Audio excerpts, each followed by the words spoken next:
Para a diarista, sua patroa só deixou uma casa de taipa como pagamento por 12 anos de trabalho. Mas o que encontrou mudou tudo. Durante 12 anos, Marisa deu tudo. Deixou seus próprios filhos para cuidar de uma patroa idosa e rabugenta que ninguém mais queria atender. 12 anos de noite sem dormir, de aguentar humilhações, de acreditar que tanta lealdade algum dia valeria a pena.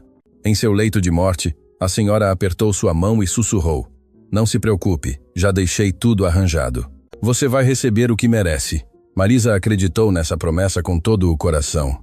Mas no dia do testamento, enquanto os filhos gananciosos herdavam mansões, carros de luxo e joias, a ela deixaram uma casa de taipa abandonada no meio do sertão mineiro, uma ruína sem água, sem luz, sem futuro. Os filhos zombaram na sua cara. "Aproveite seu barraco." A expulsaram naquele mesmo dia. Quando Marisa chegou com seus 3 filhos àquele lugar esquecido por Deus, desabou em prantos. Paredes rachadas, telhado enferrujado, terra seca, até onde a vista alcançava. 12 anos de sacrifício para isso. Mas uma noite, enquanto tentava consertar uma parede prestes a cair, ouviu algo que lhe gelou o sangue, um estalo profundo, como se algo dentro da taipa tivesse se movido. E quando um pedaço de barro se soltou, ela viu algo que não deveria estar ali. Algo escondido, algo que mudaria tudo. O que Marisa estava prestes a descobrir faria com que aqueles filhos gananciosos se arrependessem de cada risada, de cada zombaria, de cada humilhação. Porque às vezes a justiça chega de onde menos se espera. Conte-nos aqui embaixo nos comentários qual o seu nome. É um grande prazer tê-lo aqui ouvindo nossas histórias. Clique no botão de curtir e vamos com a história. A mão de Dona Carmen Ferreira tremia sobre os lençóis brancos.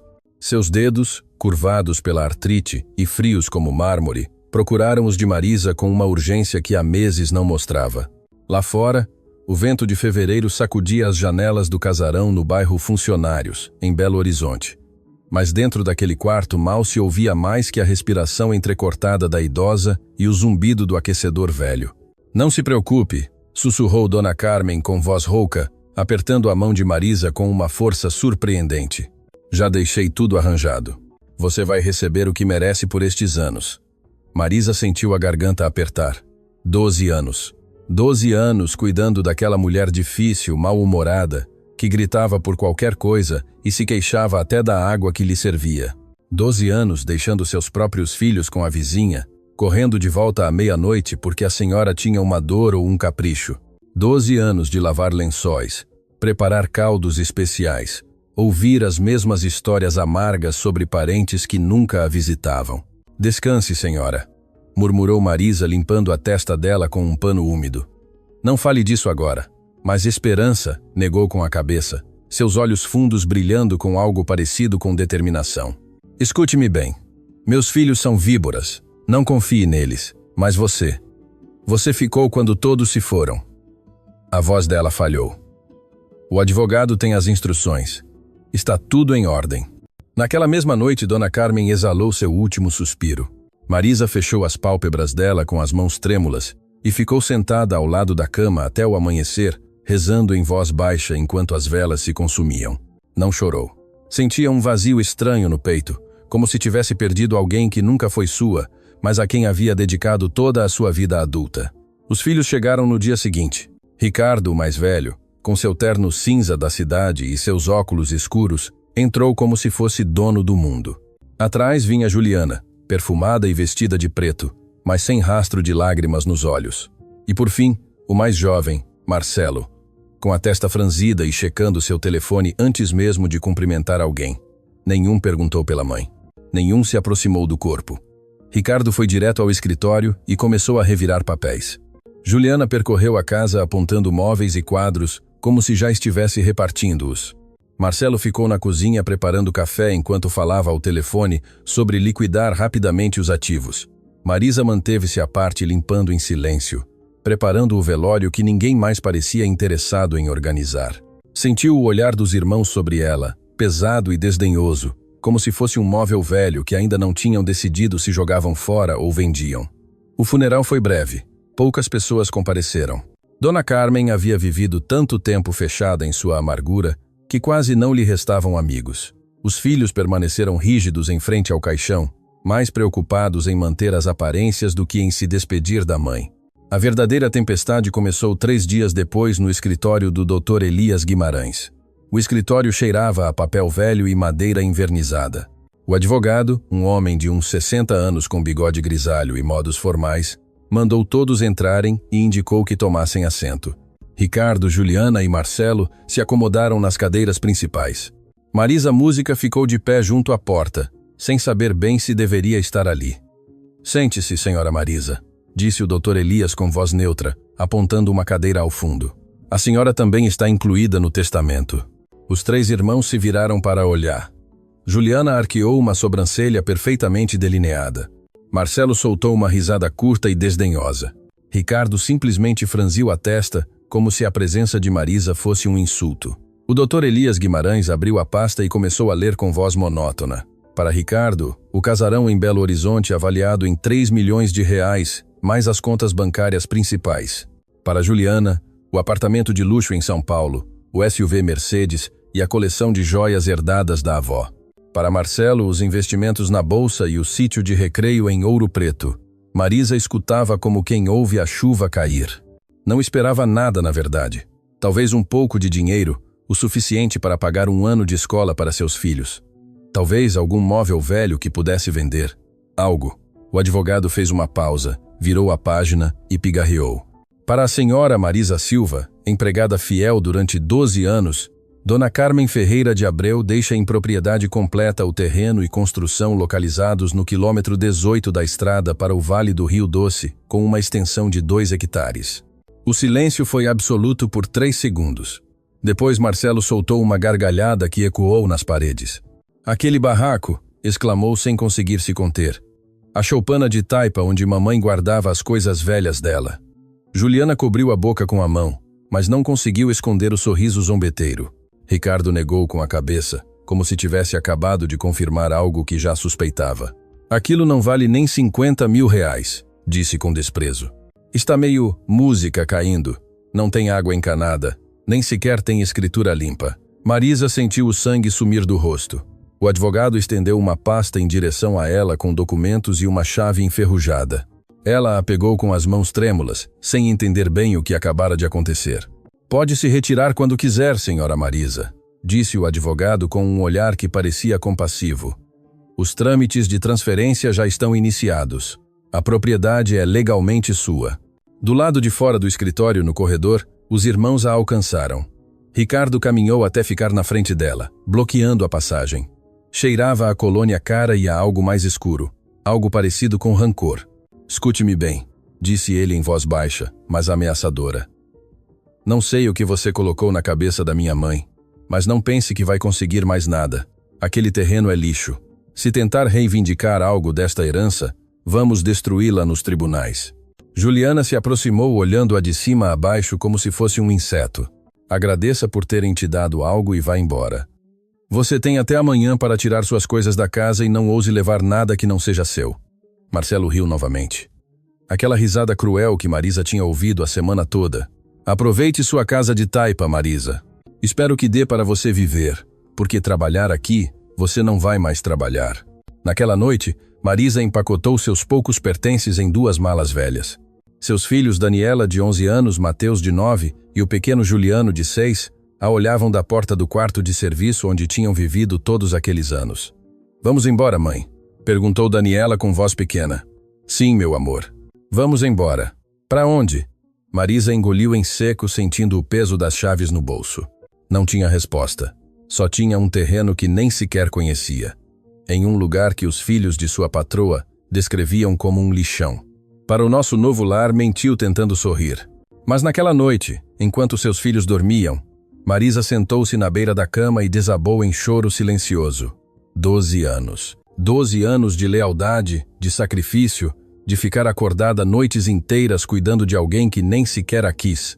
E isto era sua recompensa, uma casa de taipa que valia menos do que as joias que Juliana havia herdado. No dia seguinte, pegaram o ônibus na primeira hora. A viagem durou 3 horas por estradas secundárias, deixando a cidade para trás até entrar em um vale onde a paisagem se tornava mais seca, mais desolada. As crianças olhavam pela janela em silêncio, sentindo a mudança no ar, no cheiro de terra e mato. O motorista os deixou em um cruzamento empoeirado onde mal havia uma loja abandonada e um poste de luz inclinado. Marisa perguntou pelo quilômetro 18. Um homem velho, sentado do lado de fora de uma casa de zinco, apontou para uma estrada de terra que se perdia entre mesquitas. Por ali, senhora, há cerca de meio quilômetro. Mas não tem nada, só uma casinha velha que ninguém mais usa. Carregaram as malas e caminharam sob o sol inclemente de março. O vento levantava poeira que lhes picava os olhos. Juliano se queixou do calor, da sede, de que seus pés doíam. Daniela ajudou a mãe com uma das malas, mordendo o lábio para não chorar. Mateus caminhava cabisbaixo, como se soubesse que algo terrível os esperava. E então a viram. No final do caminho, entre arbustos secos e terra rachada, erguia-se uma construção baixa de paredes de barro escurecido com o telhado de zinco enferrujado e cheio de buracos. As janelas não tinham vidros, apenas buracos negros como órbitas vazias. A porta pendia de uma única dobradiça, torta, mal sustentada. Ao redor não havia mais nada, nem árvores, nem vizinhos, nem sinal de vida, só silêncio e desolação. Marisa sentiu as pernas amolecerem. Isso não era uma casa, era uma ruína, um esqueleto de barro prestes a desmoronar. "Mãe", sussurrou Daniela com lágrimas rolando pelo rosto. "É aqui que vamos morar?" Marisa não conseguiu responder. Ficou parada no meio do caminho com as chaves enferrujadas apertadas no punho, olhando aquela estrutura que parecia zombar dela, de suas esperanças, de tudo o que havia sacrificado. E então, de algum lugar profundo dentro da casa, ouviu um estalo, um som seco, como se algo tivesse se quebrado ou desabado, ou como se algo ou alguém tivesse se movido no interior. As crianças se aproximaram dela assustadas. O vento soprou com força, fazendo a porta torta bater contra o batente com um baque surdo que ecoou no vale vazio. Marisa deu um passo à frente com o coração batendo na garganta. Algo não estava certo naquela casa. Marisa empurrou a porta com cuidado. A madeira inchada pela umidade e pelo tempo raspou contra o chão de terra, levantando uma nuvem de poeira que os fez tossir. A luz do meio-dia filtrava-se pelos buracos do telhado, criando faixas douradas sobre um interior sombrio e vazio. O cheiro os atingiu primeiro. Terra molhada, mofo e algo adocicado e em decomposição que vinha das paredes. O chão era de terra compactada, irregular. Música com rachaduras que serpenteavam de uma extremidade à outra. No centro havia restos do que alguma vez foi uma mesa. Tábuas podres empilhadas contra um canto. Um colchão velho sem lençóis ocupava outro canto, manchado e rasgado com o recheio de algodão amarelado saindo pelas laterais. "Mãe, está fedendo", gemeu Juliano tapando o nariz. Marisa deixou as malas junto à entrada e caminhou devagar pelo único quarto grande que compunha a construção. As paredes de taipa estavam rachadas com pedaços de barro caindo em vários pontos. Ela podia ver a armação de varas secas e palha entrelaçada sob a camada exterior. Em um canto, havia um pequeno fogão a lenha enferrujado, com 3 pedras pretas ao redor, onde alguma vez se acendeu fogo. Não havia banheiro, não havia luz elétrica, não havia água encanada. Daniela se aproximou de uma das janelas sem vidro e olhou para fora. A paisagem era a mesma em todas as direções. Terra seca, arbustos baixos, céu imenso e vazio. Não se via um único vizinho. Não se ouvia nada além do vento sibilando entre os buracos da construção. "Quanto tempo vamos ficar aqui?" perguntou com voz trêmula. Marisa quis responder algo reconfortante, algo que desse esperança aos filhos, mas as palavras ficaram presas na garganta. Virou-se para que não a vissem chorar e caminhou em direção à parede do fundo, apoiando a palma da mão contra o barro frio e áspero. 12 anos. 12 anos para isto. "A mamãe está cansada, meu amor", disse finalmente, limpando as bochechas com o dorso da mão. "Vamos nos ajeitar como pudermos por hoje. Amanhã veremos o que fazer." Passaram a tarde tentando tornar aquele espaço habitável. Marisa varreu a terra com um maço de galhos secos que encontrou lá fora. Mateus ajudou a tirar o colchão podre, arrastando-o até o quintal onde o deixaram sob o sol. Daniela limpou as pedras do fogão a lenha, enquanto Juliano juntava galhos para fazer fogo. Quando o sol começou a baixar, o frio chegou de repente. Marisa acendeu o fogo com dificuldade, usando as últimas páginas de um jornal velho que tinha em sua mala e os gravetos secos que Juliano havia recolhido. As chamas pequenas e trêmulas mal aqueciam o espaço. As crianças sentaram-se ao redor, embrulhadas nas duas cobertas que haviam trazido, com os estômagos roncando de fome. Marisa havia comprado pão e 2 latas de feijão na loja do cruzamento. Ela esquentou o feijão em uma panela amassada que encontrou atrás da casa e repartiu o pão entre os filhos. Comeram em silêncio, olhando as chamas, ouvindo os estalos da madeira velha e o vento que batia nas telhas soltas do telhado. "Amanhã podemos voltar para a cidade?" perguntou Juliano com a boca cheia. "Não, meu amor, não temos mais casa lá. Mas aqui também não temos casa", disse Mateus com aquela lógica esmagadora das crianças. "Isto é um lugar feio." Marisa engoliu em seco, sentindo o peito apertar. "É o que temos e vamos ficar bem, vocês verão." Mas quando a noite caiu por completo, Marisa soube que havia mentido. Dormiram os 4 no chão sobre as cobertas estendidas perto das brasas moribundas do fogo. O frio se infiltrava pelas rachaduras das paredes e pelos buracos do telhado. Marisa abraçou Juliano contra o peito, sentindo como ele tremia. Daniela e Mateus se aconchegaram juntos do outro lado. Nenhum conseguia dormir bem. Cada vez que o vento soprava, a casa inteira parecia gemer como se estivesse prestes a desabar.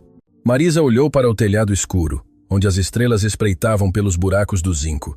Rezou em silêncio com palavras entrecortadas que mal formavam sentido. "Dona Carmen, por que me fez isto? O que eu fiz para merecer isto?" Mas só o vento lhe respondeu sibilando entre as frestas. Os dias seguintes foram uma batalha constante contra o desespero. Marisa tentou consertar as paredes como pôde. Misturou barro com água em um balde enferrujado que encontrou no quintal e aplicou sobre as rachaduras maiores. Mas o barro novo secava desigual, caindo em pedaços no dia seguinte. O telhado gotejava toda vez que passava uma nuvem, encharcando o chão e transformando a terra em lama pegajosa. Ela caminhou até o cruzamento para pedir trabalho. Disseram-lhe que na cidade mais próxima, a 10 quilômetros, talvez encontrasse algo nas lojas ou em alguma fazenda. Mas sem transporte, sem dinheiro para o ônibus, era impossível chegar. Tentou plantar uma pequena horta no quintal usando sementes que um homem do cruzamento lhe deu por pena. Mas a terra era dura como pedra, seca e rachada. As poucas sementes que conseguiu enterrar não brotaram. O dinheiro que tinha guardado acabou em 2 semanas. Pão, feijão, um pouco de arroz, velas, nada mais. As crianças emagreceram.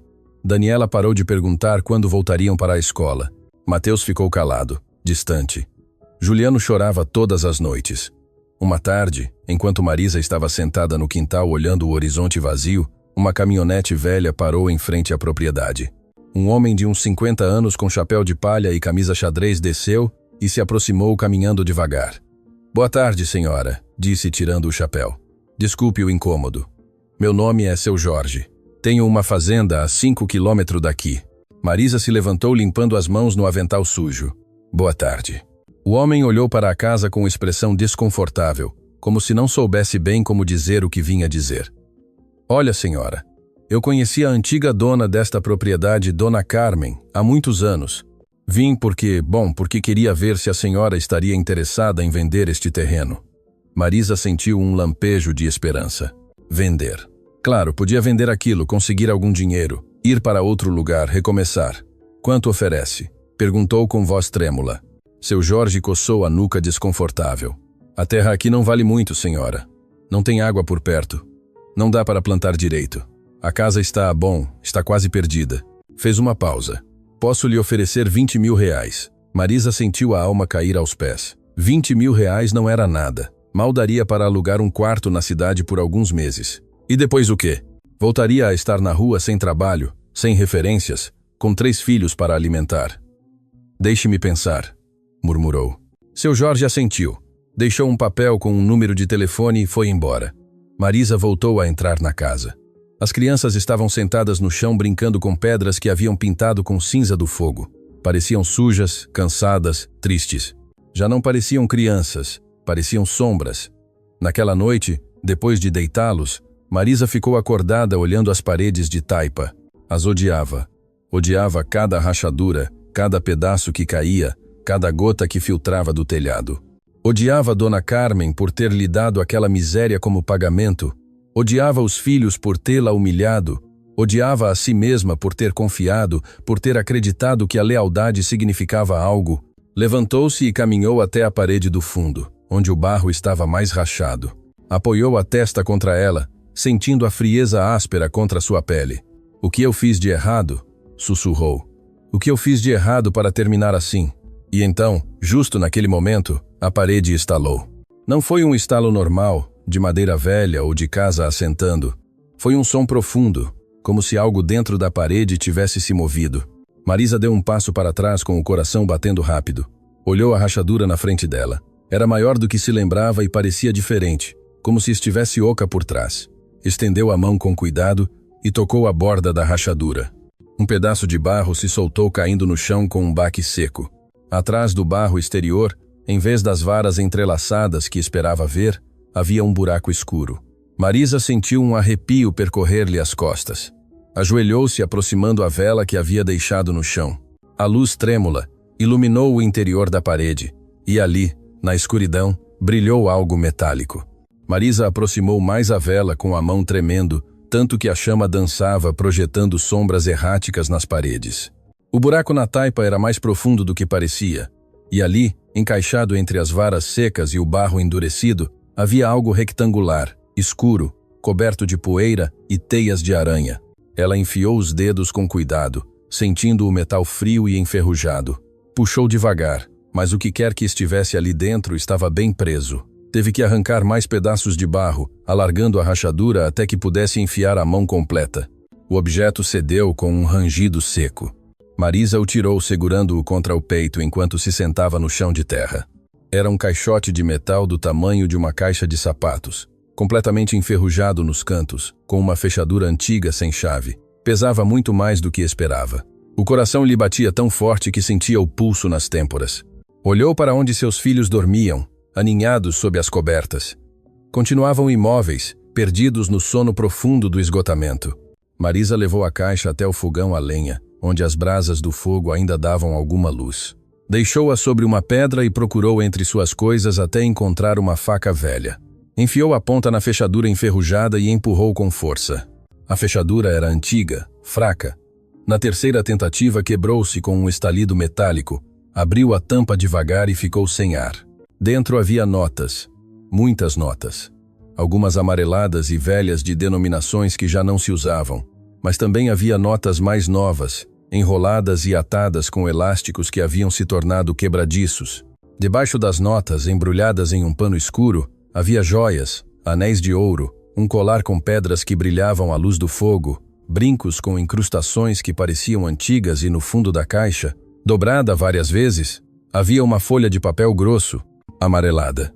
Pelo tempo, Marisa pegou o papel com as mãos trêmulas e o desdobrou com cuidado. A tinta estava desbotada em alguns lugares, mas ainda se podia ler. Era uma carta escrita à mão com a letra trêmula de Dona Carmen. "Querida Marisa", começava. Marisa sentiu as lágrimas queimarem os olhos antes de poder ler a segunda linha. "Se você está lendo isto, é porque não vendeu a casa, é porque ficou aqui tentando consertá-la, demonstrando a humildade e a perseverança que sempre teve. Eu sabia que faria isso. Eu a conheço melhor do que pensa." A voz de Dona Carmen parecia ressoar nas palavras, áspera e direta, sem rodeios. "Meus filhos são urubus, Marisa. Música. Eu soube desde que eram jovens. Nunca me visitaram por amor. Nunca se preocuparam comigo. Só queriam meu dinheiro, minhas propriedades, tudo o que pudessem arrancar. Se eu tivesse deixado dinheiro no banco, eles teriam encontrado uma forma de tirá-lo de você com advogados e artimanhas. Se eu tivesse lhe dado a mansão, eles a teriam posto na rua no mesmo dia."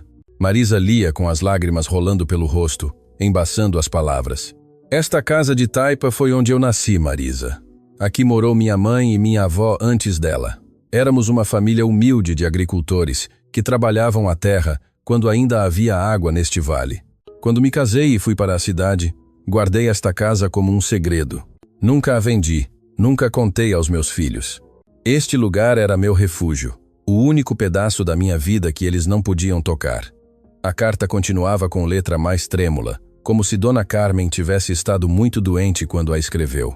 "Durante anos guardei aqui o que realmente importava.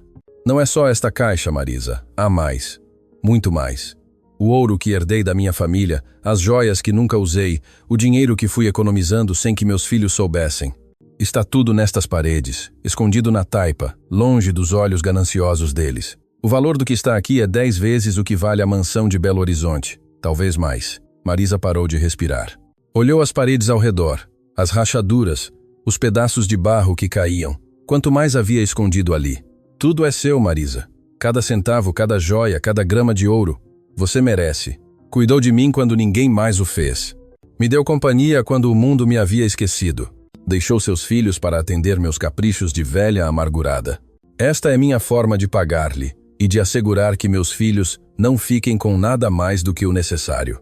A carta terminava com umas últimas linhas escritas com traço mais firme, como se Dona Carmen tivesse recuperado forças para escrevê-las. Não seja tola, Marisa. Não lhes diga nada. Não confie em ninguém. Tire tudo com cuidado e use-o para dar uma boa vida a seus filhos. Eles sim merecem um futuro. Os meus já tiveram o deles e o desperdiçaram. Adeus, menina. Que Deus a abençoe. Carmen.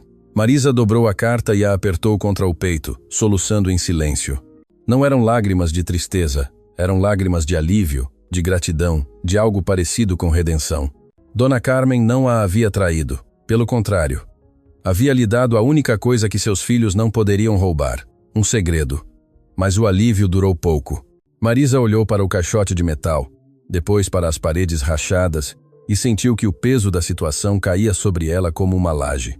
Se havia mais escondido naquelas paredes, como ia tirar sem que ninguém percebesse? E se alguém viesse e a visse quebrando as paredes? E se os filhos de Dona Carmen suspeitassem de algo? Guardou a caixa debaixo das cobertas onde dormia, cobrindo-a com seu corpo. Não dormiu o resto da noite. Ficou acordada ouvindo cada som do vento, cada estalo da madeira, cada latido distante de um cachorro. Ao amanhecer, as crianças acordaram. Daniela bocejou e se espreguiçou esfregando os olhos. Mateus saiu para o quintal para urinar atrás de um arbusto. Juliano se aconchegou contra Marisa, ainda meio dormindo. "Está com fome, meu amor?" perguntou Marisa, acariciando o cabelo emaranhado dele. Juliano assentiu sem abrir os olhos. Marisa levantou-se escondendo a caixa atrás de umas pedras empilhadas em um canto, cobrindo-a com panos velhos. Preparou o último que lhes restava, um pouco de arroz ralo e meio pão duro. As crianças comeram em silêncio com os olhos perdidos, acostumadas já à fome. Depois do café da manhã, Marisa mandou as crianças brincarem lá fora. Precisava pensar. Precisava revisar as paredes sem que eles perguntassem o que estava fazendo. Começou pela parede onde havia encontrado a primeira caixa. Bateu suavemente com os nós dos dedos em diferentes pontos. Escutando, em alguns lugares o som era sólido, denso, mas em outros soava oco, vazio. Escolheu uma seção que soava especialmente oca perto do chão e começou a arrancar o barro com as mãos. A camada exterior era dura, mas atrás estava mais solta. Ela puxou pedaços grandes que se desmoronavam entre seus dedos, e ali no buraco havia outro caixote, menor que o primeiro, mas igualmente pesado. Abriu-o com o coração batendo selvagemente. Mais dinheiro, mais joias e algo embrulhado em papel de jornal velho. Moedas de ouro antigas, brilhantes mesmo sob a camada de poeira. Marisa começou a rir, uma risada nervosa, quase histérica, que não conseguia controlar. Havia mais, muito mais. Dona Carmen não havia mentido. Passou as 2 horas seguintes revisando cada parede, batendo, ouvindo, arrancando barro nos pontos que soavam ocos. Encontrou mais 4 caixotes. Alguns continham dinheiro, outros joias embrulhadas em panos. Uma tinha documentos velhos, escrituras de propriedades que Marisa não entendia bem, mas que pareciam importantes. E no último, no fundo do buraco maior, havia pequenos lingotes de ouro embrulhados em tecido encerado. Quando terminou, havia uma pilha de caixas e objetos empilhados no centro do quarto. Marisa sentou-se no chão, rodeada de tudo aquilo, tentando processar o que acabara de encontrar. Era rica, ou pelo menos tinha o suficiente para mudar sua vida, para dar educação a seus filhos, para comprar uma casa de verdade, para não voltar a passar fome nunca mais. Mas então, ouviu o som de um motor se aproximando. Levantou-se num salto e correu para a janela. Uma caminhonete preta nova avançava pela estrada de terra, levantando uma nuvem de poeira. Não era a caminhonete velha de seu Jorge, era outra, maior, mais cara. Marisa sentiu o sangue gelar. Ela reconheceu aquela caminhonete. Tinha-a visto estacionada em frente ao casarão em Belo Horizonte. Era de Ricardo, o filho mais velho de Dona Carmen. Vinha em direção à casa. Marisa correu para o centro do quarto, onde estavam empilhados todos os caixotes.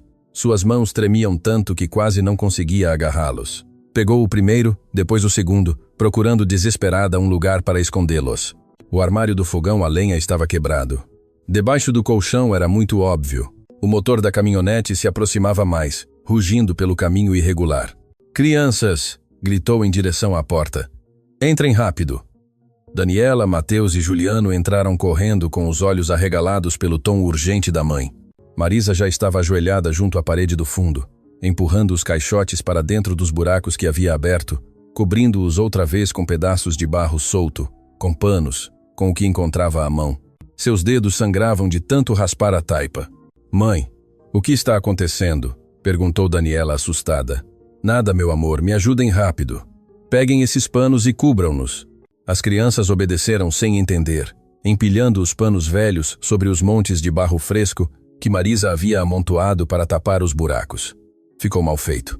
Dava para notar que havia movido coisas, mas não havia tempo para mais. A caminhonete parou lá fora com um chiar de freios. Marisa limpou as mãos no avental e saiu para o quintal, fechando a porta atrás de si. O coração lhe batia tão forte que sentia o pulso nos ouvidos. Ricardo desceu da caminhonete com óculos de sol escuros e uma camisa branca impecável que contrastava com a poeira da estrada. Atrás dele desceu outro homem mais jovem, de terno e pasta. Parecia advogado. Ora, disse Ricardo tirando os óculos e olhando a casa com um sorriso desdenhoso. "Então você veio mesmo para o lixão. Pensei que teria alguma dignidade e venderia isso imediatamente." Marisa cruzou os braços, tentando controlar o tremor nas mãos. "O que o senhor quer, senhor Ricardo?" Ele caminhou devagar ao redor do quintal, olhando as paredes rachadas, o telhado enferrujado, os arbustos secos. O outro homem o seguia em silêncio, fazendo anotações em uma caderneta. "Venho lhe fazer um favor, Marisa, um grande favor." Parou na frente dela com as mãos nos bolsos. "Eu sei que isto não vale nada. Sei que você está passando fome aqui. Meus irmãos e eu estivemos conversando e sentimos pena de você." A palavra pena soou como um insulto. "Não preciso da pena de vocês." Ricardo sorriu, mas foi um sorriso frio. "Claro que precisa. Olhe isto. Você não tem água, não tem luz, não tem como sustentar seus filhos. Quanto tempo você acha que vai aguentar aqui? 1 mês, 2? Fez uma pausa. "Eu vou comprar o terreno. 50 mil reais é mais do que vale, acredite." Marisa apertou os punhos. 50. 000 reais. Para ele era troco. Para ela, antes de encontrar os caixotes, teria sido uma fortuna, mas agora não está à venda. Ricardo arqueou as sobrancelhas surpreso. Depois soltou uma risada curta. "Desculpe, eu disse que não está à venda. Esta casa é minha. Sua mãe a deixou para mim e eu vou ficar aqui." O rosto de Ricardo endureceu. Ele se aproximou um passo mais, invadindo o espaço dela, olhando-a de cima com olhos frios. "Escute-me bem, Marisa. Não sei o que minha mãe colocou na sua cabeça, mas isto não é caridade, isto é negócio. Se não vender agora, vai acabar implorando para que alguém compre isto por 10 mil reais. E até lá eu já não vou estar interessado." Marisa sustentou o olhar dele, embora sentisse as pernas tremerem. "Obrigada pela oferta, mas não. Tenha um bom dia." Virou-se para entrar na casa, mas Ricardo a agarrou pelo braço com força. Marisa sentiu o aperto como uma dor aguda que subiu até o ombro. "Não me dê as costas", sibilou ele, aproximando o rosto do dela. "Sabe quem eu sou? Sabe o que eu posso fazer? Posso fazer você perder esta propriedade nos tribunais. Posso provar que minha mãe não estava em sã consciência quando fez esse testamento. Posso fazer você ficar sem nada." Marisa olhou-o direto nos olhos, sentindo algo escuro e frio em seu peito. "Solte-me." Ricardo a soltou com um empurrão. Marisa cambaleou para trás, mas não caiu. Lá dentro, ouviu Juliano começar a chorar. O homem da pasta pigarreou desconfortável. "Senhor Ricardo, talvez devêssemos." "Cale a boca", cortou Ricardo sem olhá-lo. Voltou sua atenção para Marisa. "Você tem uma semana para pensar nisso. Depois disso, vou começar os trâmites legais para anular o testamento e garanto que vou ganhar. Eu sempre ganho." Caminhou em direção à sua caminhonete, mas antes de subir parou e olhou a casa outra vez. Seus olhos percorreram as paredes, o telhado, como se estivesse avaliando algo. Sabe o que é o mais engraçado? Disse de repente. Minha mãe odiava este lugar. Nunca entendi por que não o vendeu. Dizia que tinha lembranças, mas era uma velha sentimental e ridícula. Ele subiu na caminhonete. Uma semana, Marisa, pense bem. O motor rugiu e a caminhonete deu a volta, afastando-se pela estrada de terra e deixando uma nuvem de poeira que demorou vários minutos para se assentar. Marisa entrou na casa com as pernas tremendo. As crianças estavam sentadas no chão, assustadas. Daniela abraçava Juliano, que soluçava contra seu ombro. Mateus olhava a porta com os punhos cerrados, como se quisesse brigar, mas não soubesse como. Quem era a mãe? Perguntou Daniela. Ninguém importante, meu amor. Já foi. Mas Marisa sabia que isso não era verdade. Ricardo não era dos que desistiam facilmente, e se ele começasse a investigar, se contratasse advogados, se fizesse perguntas sobre a casa e sobre o que ela havia deixado no testamento, não. Tinha que ser inteligente, tinha que tirar todo o tesouro das paredes e escondê-lo em outro lugar antes que ele voltasse, e tinha que fazê-lo rápido sem chamar a atenção. Passou o resto do dia tirando os caixotes dos buracos e procurando um lugar melhor para escondê-los. Terminou enterrando-os no quintal, debaixo de um mesquite seco, marcando o lugar com 3 pedras brancas. Não era perfeito, mas era melhor do que deixá-los dentro da casa. No dia seguinte, caminhou até o cruzamento para usar o telefone público. Ligou para o Dr. Elias Guimarães. Senhora Marisa, disse o advogado com tom surpreso. Como está? Tudo bem com a propriedade? Doutor, preciso lhe perguntar algo. É verdade que Ricardo Ferreira pode anular o testamento? Houve uma pausa longa do outro lado da linha. Ele lhe disse isso? Veio ontem, me ameaçou. Disse que ia provar que Dona Carmen não estava em sã consciência quando o assinou. O advogado suspirou. Senhora Marisa, o testamento de Dona Carmen é sólido. Foi redigido com todas as formalidades legais, com testemunhas, com avaliação médica. Ela estava completamente consciente do que fazia. Ricardo pode tentar impugná-lo, mas vai lhe custar muito dinheiro e muito provavelmente perderá. Muito provavelmente, não tem certeza? Outra pausa. Em direito nunca há certezas absolutas, senhora. Mas a senhora tem 90% de probabilidades a seu favor. Essa propriedade é legalmente sua. Marisa agradeceu e desligou, mas não se sentiu tranquila. 90% não era 100% e Ricardo tinha dinheiro, contatos, advogados caros. Ela não tinha nada mais do que uma casa de taipa e um segredo enterrado debaixo de uma árvore. Os dias seguintes passou em constante alerta. Toda vez que ouvia um motor na estrada, seu coração acelerava. Toda vez que via poeira no horizonte, saía para o quintal para ver quem vinha. Mas Ricardo não voltou. Em vez disso, chegou outra pessoa. Era uma tarde quente de finais de março, quando Marisa viu um homem caminhando pelo caminho carregando uma mochila pesada e uma bengala. Era mais velho, de uns 70 anos, com a pele curtida pelo sol e um chapéu desfiado que parecia ter décadas de uso. Parou em frente à casa e tirou o chapéu limpando o suor da testa. Boa tarde, senhora, disse com voz rouca, mas amável. Desculpe a intromissão. Meu nome é Seu Benedito. Moro no povoado ali embaixo. Apontou para o sul. Eu estava passando por aqui e vi fumaça.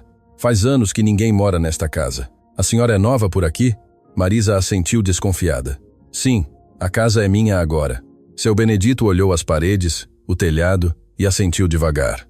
Ah, sim. Então a senhora é quem herdou de Dona Carmen. Ele a olhou com olhos cansados, mas penetrantes. Ela foi boa mulher à sua maneira. Difícil, mas boa. A senhora a conheceu? Claro. Eu nasci neste vale. Conheci a família dela desde que era criança. A avó dela, Dona Refúgio, era parteira. Atendeu o nascimento da minha irmã. Sorriu com nostalgia.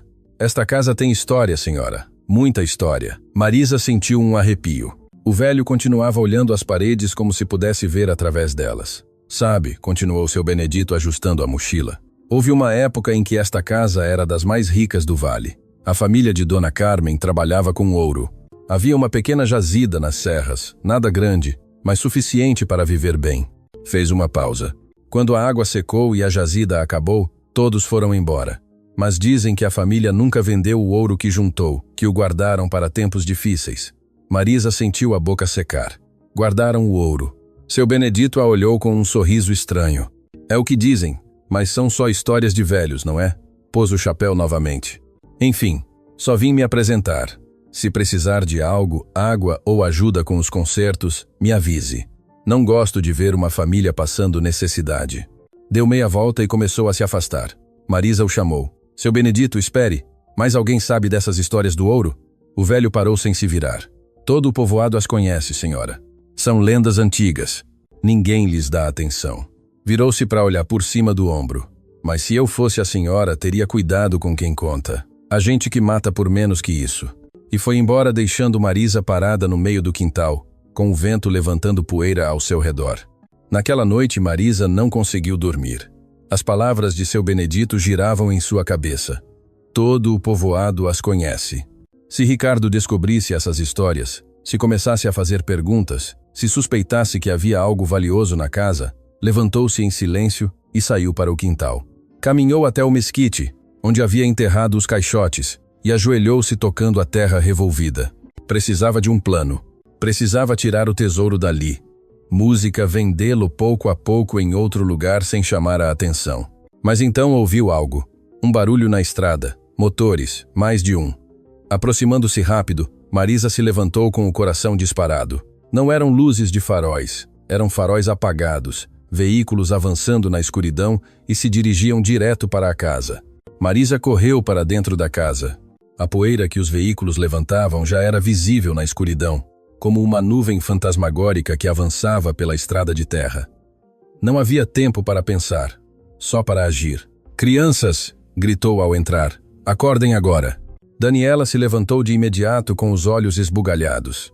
Mateus e Juliano gemiam confusos, ainda presos no sono. Mãe, o que está acontecendo? Sussurrou Daniela. Saiam pela janela de trás, corram em direção aos mesquites. Não façam barulho, não parem até eu chamar. Mas agora, Daniela. A menina obedeceu. Ajudou Mateus a se levantar, carregou Juliano meio dormindo e os três saíram pelo buraco da janela traseira, desaparecendo na escuridão do quintal. Marisa ouviu seus passos se afastando entre os arbustos secos. Ficou sozinha na casa com o coração batendo selvagem. Agarrou um pedaço de pau grosso que usava para mexer no fogo e parou junto à porta, apertando-o com as duas mãos. As luzes dos veículos iluminaram as paredes exteriores. Marisa ouviu as portas se abrirem, passos sobre a terra, vozes baixas. Está escuro. Tem certeza que alguém mora aqui. A caminhonete do patrão a viu há 3 dias. Tem roupa pendurada ali atrás. Alguém está, pois batam não sejam. Alguém bateu na porta com o punho. 3 batidas secas que fizeram a madeira podre vibrar. Senhora, abra, só queremos conversar. Marisa não respondeu. Apertou mais o pau, sentindo as farpas se cravando nas palmas. Outra batida mais forte. Sabemos que está aí. Abra a porta ou vamos derrubá-la. Silêncio. E então uma batida brutal que fez as dobradiças rangerem. A porta se abriu com um empurrão e 3 homens entraram tropeçando com lanternas que cegaram Marisa. O primeiro era um homem corpulento, com camiseta preta e boné. O segundo era mais magro, nervoso, com tatuagens nos braços. O terceiro ficou na entrada, mais alto que os outros 2, com uma corrente grossa pendurada no pescoço. Aí está ela, disse o do boné, apontando a lanterna para ela.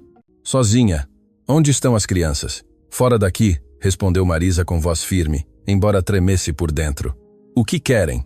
O homem das tatuagens riu. O que queremos? O mesmo que todo mundo, senhora. O ouro. Marisa sentiu o sangue gelar. Não podia ser. Como sabiam? Quem lhes disse? O do boné caminhou pelo quarto, iluminando as paredes, o chão de terra, os buracos onde Marisa havia arrancado o barro. Olha só, disse com um sorriso torto. Ela já começou a procurar. Encontrou algo, senhora? Ou ainda está tudo enterrado? Não sei do que estão falando. O terceiro homem, o grande da corrente, entrou devagar e fechou a porta atrás de si. Tinha uma voz profunda, calma, que dava mais medo do que os gritos. Não nos tome por tolos. Todo o povoado sabe das histórias desta casa. Ouro da família Ferreira, guardado há gerações. O velho Benedito tem a boca grande. Contou para meio bar que havia uma viúva nova na casa procurando entre as paredes. Aproximou-se mais. Então nos diga onde está. Nós levamos. Nós vamos embora. E ninguém se machuca. Marisa recuou até ficar contra a parede. Apertou o pau com mais força. Não há nada aqui, só barro e lixo. Podem revistar tudo o que quiserem. O das tatuagens se aproximou de uma das paredes e começou a bater nela com um martelo que tirou do cinto. A taipa desmoronava sob os golpes, caindo em pedaços grandes. Ele enfiou a mão no buraco que havia aberto, mexendo entre as varas secas. Aqui não tem nada, rosnou. Tente do outro lado, disse o do boné. Começaram a destruir as paredes metodicamente, abrindo buracos por toda parte, arrancando o barro com as mãos, com ferramentas, com o que fosse. Marisa os olhava com impotência, rezando em silêncio para que não encontrassem nada. Tudo estava enterrado lá fora. Tudo estava a salvo. Passaram 20 minutos demolindo o interior da casa. As paredes ficaram cheias de buracos. O chão estava coberto de pedaços de taipa, mas não encontraram nada. O da corrente se virou para Marisa com o rosto escurecido pela frustração. Última oportunidade, senhora. Onde está? Eu disse que não há nada. O homem se aproximou devagar até ficar a centímetros dela. Marisa podia sentir o cheiro do hálito azedo e quente dele. Sabe o que acontece com as pessoas que mentem para nós? Sussurrou. Terminam muito mal. Não me importa o que façam comigo, disse Marisa, sustentando o olhar dele. Mas, se tocarem em um fio de cabelo dos meus filhos, eu lhes juro que... O quê? Interrompeu o homem com um sorriso cruel. O que vai fazer, senhora? Bater na gente com seu pauzinho? Ele tirou o pau das mãos dela com um movimento brusco e o jogou no chão. Depois a agarrou pelo braço e a arrastou para fora. Vamos procurar lá fora. Se está enterrado, vamos encontrar. E se não cooperar, vamos procurar também seus filhos. Marisa se debateu. Mas o homem era muito forte. Ele atirou para o quintal, onde os outros dois já estavam iluminando o terreno com suas lanternas. O das tatuagens chutou as pedras, moveu os arbustos, inspecionou cada canto e então parou em frente ao mesquite. Olhem aqui, disse agachando-se. A terra está revolvida, fresca. Marisa sentiu o coração parar. O homem começou a cavar com as mãos. Os outros dois se juntaram cavando rápido, jogando a terra para os lados. Não demoraram nem 5 minutos para encontrar o primeiro caixote. Está aqui, gritou o das tatuagens, tirando-o com esforço. Eu sabia. Abriram o caixote ali mesmo. O brilho do ouro e das joias iluminou seus rostos gananciosos. Riram, deram tapinhas nas costas, começaram a tirar mais caixotes um após o outro. Marisa caiu de joelhos na terra. Havia perdido tudo o que Dona Carmen lhe havia deixado. Tudo o que poderia ter salvado seus filhos estava sendo roubado na frente de seus olhos. Levem tudo para o carro, ordenou o da corrente rápido, antes que alguém passe. Mas então, da estrada, chegou o som de outro veículo. Luzes, faróis potentes que iluminaram todo o terreno. Os 3 homens congelaram. O da corrente tirou uma faca do cinto. Quem diabos é? Uma caminhonete da polícia rural parou em frente à casa. 2 homens desceram com uniformes e lanternas. Um deles era mais velho, com bigode grisalho e um distintivo que brilhava sob a luz da lua. O que está acontecendo aqui? Perguntou com voz firme. O da corrente escondeu a faca e sorriu tentando parecer tranquilo. Nada, oficial. Só estamos ajudando a senhora a procurar umas coisas que perdeu. O policial olhou os caixotes abertos, o ouro espalhado, os buracos na terra. Depois olhou para Marisa ainda de joelhos com lágrimas nos olhos. É verdade isso, senhora? Marisa negou com a cabeça. Estão roubando. Vieram à força. Destruíram minha casa. Estão levando tudo. O policial mais jovem pôs a mão em sua arma. Vocês 3 contra a parede. Agora. O da corrente deu um passo para trás, avaliando a situação. Por um momento, Marisa pensou que iriam brigar. Mas então o homem levantou as mãos lentamente. Tranquilo, oficial, não queremos problemas. Tarde demais para isso. Mãos contra a caminhonete. Os 3 foram algemados um por um, enquanto o policial mais velho ajudava Marisa a se levantar. Está tudo bem, senhora. Eles a machucaram? Meus filhos, sussurrou Marisa, estão escondidos nos mesquites. O policial chamou em direção à escuridão. Daniela saiu primeiro carregando Juliano. Mateus vinha atrás tremendo. Marisa correu em direção a eles e os abraçou com todas as suas forças. Como souberam que viríamos? Perguntou o da corrente da caminhonete com raiva na voz. O policial velho sorriu. Seu Benedito ligou para o quartel há 1 hora. Disse que tinha visto gente suspeita rondando. Disse que a senhora nova poderia estar em perigo. Olhou para Marisa. Aquele velho fala muito. mas também cuida dos seus. Marisa sentiu as pernas amolecerem. Benedito, o velho que parecia só um fofoqueiro do povoado, a havia salvado. Os policiais levaram os 3 homens. Antes de ir embora, o oficial mais velho se aproximou de Marisa. Senhora, isso não vai ficar assim. Esses caras vão falar, vão dizer que a senhora tem ouro escondido e vai vir mais gente pior. Fez uma pausa. Meu conselho, tire tudo de valor daqui. Esconda em um banco com um tabelião, onde for, mas não deixe nesta casa, não é seguro. Marisa assentiu ainda em choque. Os policiais foram embora. O silêncio voltou ao vale. Marisa e seus filhos ficaram sozinhos no quintal, rodeados de terra revolvida e caixotes abertos. Mãe, disse Daniela com voz pequena, o que vamos fazer? Marisa olhou os caixotes, depois a casa destruída, depois o horizonte onde o sol começava a surgir entre as montanhas. Vamos terminar o que começamos, disse com voz firme. Vamos tirar tudo daqui e vamos recomeçar, mas desta vez faremos direito. Passaram todo o dia seguinte recolhendo os caixotes, limpando-os, inventariando o que havia.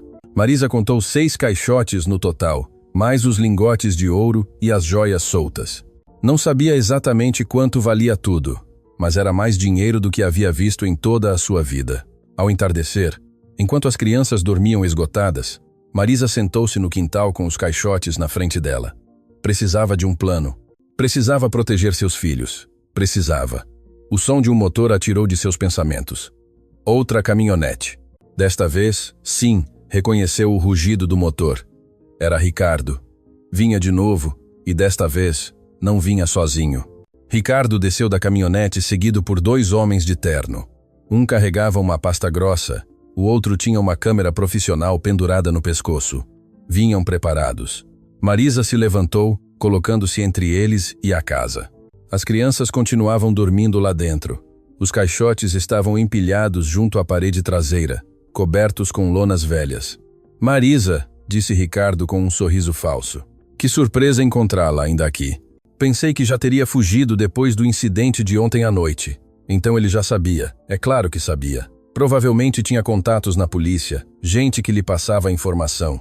O que o senhor quer agora? Perguntou Marisa cruzando os braços. Ricardo caminhou ao redor do quintal observando os buracos na terra. As paredes destruídas da casa, a bagunça. Venho lhe oferecer uma saída. Ontem à noite vieram ladrões, atacaram você, destruíram sua casa. Fez uma pausa dramática. É evidente que este lugar não é seguro para você e seus filhos. Seria terrível que algo pior acontecesse. O homem da pasta se aproximou. Senhora Silva, sou o Dr. Santos, representante legal da família Ferreira. Trazemos uma proposta formal. Abriu a pasta e tirou uns documentos. R$100.000 pela propriedade completa. Transferência imediata. Pode assinar agora mesmo e amanhã tem o dinheiro em sua conta. E se eu não assinar, o quê? Perguntou Marisa. Ricardo tirou os óculos de sol. Seus olhos eram frios como gelo. Então começamos o processo legal para anular o testamento. E acredite, Marisa, eu vou ganhar. Tenho testemunhas que dirão que minha mãe estava senil. Tenho médicos que vão questionar sua capacidade mental. Tenho os recursos para arrastá-la pelos tribunais durante anos, sorriu. E enquanto isso, você e seus filhos vão continuar aqui neste lixão sem água, sem luz, sem futuro. Quanto tempo você acha que vão aguentar? O homem da câmera começou a tirar fotos da casa destruída, das paredes com buracos, do telhado enferrujado. Evidência para o julgamento. Marisa sentiu a raiva ferver em seu peito. Este homem e seus irmãos haviam abandonado a mãe durante anos. Nunca a visitaram, nunca se preocuparam com ela. E agora queriam roubar-lhe o último que ela havia deixado. A única forma que teve de recompensar quem sim esteve ali. Não, disse Marisa com voz firme. Não vou vender e não vou embora. O rosto de Ricardo endureceu. Então você vai se arrepender. Eu vou. Vai o quê? Interrompeu uma voz atrás deles. Todos se viraram. O doutor Elias Guimarães estava parado junto a outra caminhonete que Marisa não havia ouvido chegar. O advogado caminhou em direção a eles com uma pasta debaixo do braço e expressão séria. Doutor Elias, disse Ricardo com surpresa. O que faz aqui? A senhora Marisa me ligou ontem. Me preocupei quando ela me contou sobre sua visita ameaçadora. Olhou para os 2 homens de terno. Dr. Santos, que coincidência vê-lo aqui, assediando minha cliente com ofertas intimidadoras. Santos pigarreou desconfortável. Simplesmente estamos apresentando uma oferta comercial legítima. Uma oferta que vem acompanhada de ameaças legais e intimidação, respondeu Guimarães. Abriu sua pasta e tirou uns documentos. Mas já que estamos todos aqui, permitam-me lembrar alguns fatos. 1. O testamento de Dona Carmen Ferreira de Abreu foi redigido 3 anos antes de sua morte, quando estava completamente lúcida. 2. Foi avaliada por 2 médicos independentes que certificaram sua capacidade mental. 3. Foi assinado em cartório com 4 testemunhas presentes. 4. Ela deixou gravado um vídeo explicando suas razões, o qual está sob custódia notarial. Olhou Ricardo direto nos olhos. Qualquer tentativa de impugnar esse testamento será rejeitada imediatamente. E se continuarem assediando a senhora Marisa, apresentarei queixa por intimidação e ameaças. Ricardo apertou os punhos. Seu rosto tinha ficado vermelho. Esse testamento é uma zombaria. Minha mãe nos humilhou, seus filhos, para dar um terreno de lixo a uma empregada. Sua mãe lhes deixou uma mansão de 3 milhões de reais, um apartamento, uma fazenda, investimentos e joias, respondeu Guimarães com voz glacial. Não foram humilhados, foram generosamente recompensados por serem seus filhos, apesar de nunca se comportarem como tais. Fez uma pausa. E se tanto lhes incomoda que a senhora Marisa tenha recebido esta propriedade, perguntem-se por que sua mãe sentiu que ela merecia mais consideração do que vocês. O silêncio que se seguiu foi pesado, desconfortável. O homem da câmera parou de tirar fotos. Santos guardou seus documentos. Ricardo olhava para Marisa com um ódio puro que lhe gelava o sangue. Isto não termina aqui, disse entre dentes. Sim, termina, respondeu Guimarães. E se voltarem a incomodar minha cliente, não só apresentarei queixa, como também farei questão de que todo o mundo saiba como os filhos de Carmen Ferreira trataram a única pessoa que cuidou de sua mãe até o final. Belo Horizonte é uma cidade pequena, senhor Ricardo. As reputações são arruinadas rápido. Ricardo subiu em sua caminhonete sem dizer outra palavra. Os 2 homens de terno o seguiram. O motor rugiu e se afastaram a toda velocidade, levantando uma nuvem de poeira que ocultou o caminho durante vários minutos. Quando a poeira se assentou, Marisa se voltou para Guimarães. Obrigada, doutor. Não sei o que teria feito sem o senhor. O advogado sorriu pela primeira vez. Dona Carmen me pediu para protegê-la, senhora Marisa. Ela me fez jurar que não deixaria que seus filhos a intimidassem. Ela tirou um envelope de sua pasta e me pediu para lhe entregar isto quando chegasse o momento adequado. Marisa pegou o envelope com as mãos trêmulas. Dentro havia outra carta mais curta que a primeira. Marisa, se você está lendo isto é porque meus filhos tentaram tirar o que eu lhe deixei. Eu sabia que fariam isso. Por isso contratei o melhor advogado de Belo Horizonte e paguei adiantado para que a defendesse. Você não está sozinha, nunca esteve. Use o que encontrou para construir a vida que merece. E se alguma vez duvidar de si mesma, lembre-se que foi mais filha para mim do que os 3 que pari. CF. Marisa levou a carta ao peito com lágrimas rolando pelo rosto. Desta vez não eram lágrimas de dor, mas de algo mais profundo. Gratidão. Redenção. Guimarães pôs a mão no ombro dela. Agora, senhora Marisa, vamos falar sobre como vamos proteger o que a senhora encontrou nesta casa. Precisamos movê-lo para um lugar seguro antes que mais gente venha procurando. Durante as semanas seguintes, Marisa trabalhou com o advogado para assegurar o tesouro. Levaram tudo para um banco em São Paulo, onde o depositaram em um cofre de segurança. Venderam as joias e os lingotes de ouro pouco a pouco através de casas de leilão e joalherias discretas para não levantar suspeitas. O dinheiro era mais do que Marisa havia imaginado. Os lingotes de ouro valiam quase 2 milhões de reais. As joias antigas, outro 1,5 milhão. O dinheiro em espécie, embora algumas denominações já não servissem, foi trocado por quase meio milhão a mais. 4 milhões de reais no total, uma fortuna. Mas Marisa não perdeu a cabeça. A primeira coisa que fez foi comprar uma casa pequena, mas digna, em um povoado próximo a Belo Horizonte com 3 quartos, água encanada, luz elétrica. As crianças choraram de felicidade na primeira noite que dormiram em camas de verdade com lençóis limpos, sem frio, sem medo. Ela matriculou Daniela, Mateus e Juliano em boas escolas. Comprou uniformes, livros, mochilas. Contratou uma tutora para ajudá-los a se atualizar depois dos meses perdidos. Investiu parte do dinheiro em um pequeno negócio de costura e roupas de trabalho. Não queria ser rica, queria ser independente. Queria que seus filhos vissem que o dinheiro não é dado, é trabalhado, que a dignidade não se compra, se constrói. E com o resto do dinheiro, Marisa fez algo que Dona Carmen teria aprovado. Criou um pequeno fundo para ajudar outras viúvas em situações difíceis. Mulheres que haviam perdido seus maridos e não tinham apoio. Mães solteiras que lutavam para sustentar seus filhos. Ela lhes dava pequenos empréstimos sem juros, as ajudava a encontrar trabalho, pagava as mensalidades dos filhos delas. Não fazia publicidade, não se gabava, apenas ajudava em silêncio, da mesma forma que alguém a havia ajudado. Música. Os meses passaram. O outono deu lugar ao inverno. Uma tarde de dezembro, Marisa estava costurando no quintal de sua nova casa quando Daniela chegou correndo com um jornal nas mãos. Mãe, olha isto. Era a seção de sociedade do jornal de Belo Horizonte. Havia uma pequena nota sobre a família Ferreira. Ricardo havia tido que vender a mansão de sua mãe para pagar dívidas de jogo. Juliana estava sendo processada por um empréstimo não pago de R$400 mil. Marcelo havia sido preso por dirigir embriagado e bater seu carro contra uma fonte pública. A herança, que parecia inesgotável, havia escorrido entre os dedos deles em menos de um ano. Marisa leu a nota 2 vezes e depois a dobrou devagar.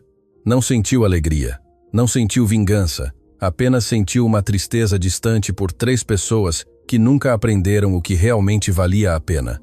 "Está tudo bem, mãe?" perguntou Daniela. Marisa sorriu e acariciou o cabelo dela. "Sim, meu amor, está tudo bem." Um sábado de finais de dezembro, Marisa levou seus filhos de volta ao Vale do Rio Doce. A casa de taipa continuava lá, mais desmoronada do que antes, com as paredes quase completamente caídas e o telhado afundado. Já ninguém morava ali, música já ninguém a queria. Pararam os 4 em frente às ruínas, olhando o lugar onde tudo havia mudado.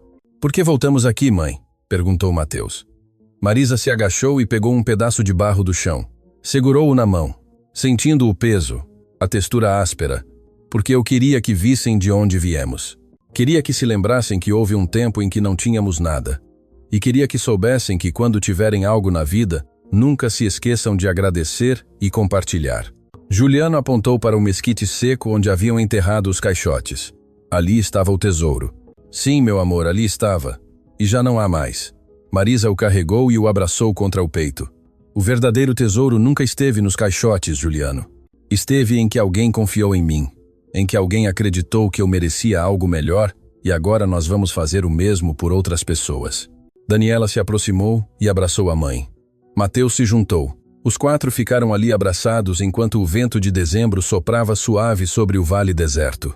No dia seguinte, Marisa doou o terreno ao município para que construíssem um centro comunitário.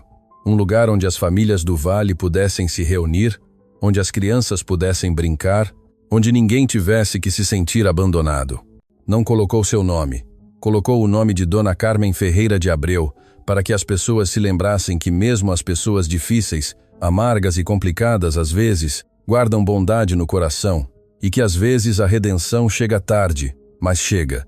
2 anos depois, Marisa estava sentada no alpendre de sua casa costurando um vestido enquanto o sol da tarde pintava o céu de laranja e roxo. Seus filhos brincavam no quintal. Daniela lia um livro debaixo de uma árvore. Mateus construía uma casinha com gravetos. Juliano perseguia um cachorro que haviam adotado meses atrás. O rádio na cozinha tocava uma música velha. O cheiro de feijão recém-feito saía pela janela. Havia roupa limpa pendurada no varal, movendo-se suave com a brisa. Tudo era simples, tudo era tranquilo, tudo era suficiente. Marisa enfiou a agulha e continuou costurando com um sorriso pequeno nos lábios. Já não havia lágrimas, já não havia medo, já não havia dúvidas, só havia paz e esperança. Música e a certeza de que havia valido a pena ficar, de que havia valido a pena confiar. De que no final a lealdade e a bondade sempre encontram sua recompensa, mesmo que venha embrulhada em barro. Às vezes o que parece uma maldição é na verdade uma bênção disfarçada. Marisa nos ensina que a verdadeira riqueza não está nas aparências, mas na dignidade com que enfrentamos as tempestades da vida. Quando o mundo a humilha e lhe oferece migalhas, não desista. Talvez bem ali, no que todos desprezam, esteja escondido seu tesouro. A lealdade, a perseverança e o coração nobre nunca passam despercebidos, embora às vezes a recompensa demore a chegar. E lembre-se, Quem herda sem esforço perde sem entender, mas quem constrói com sacrifício jamais esquece o valor do que tem. Não subestime o que Deus coloca em suas mãos, porque até no barro mais humilde pode se esconder ouro. Se você gostou desta história, vai adorar as que virão, então clique no botão de se inscrever aqui no canal. Deus a abençoe. Já.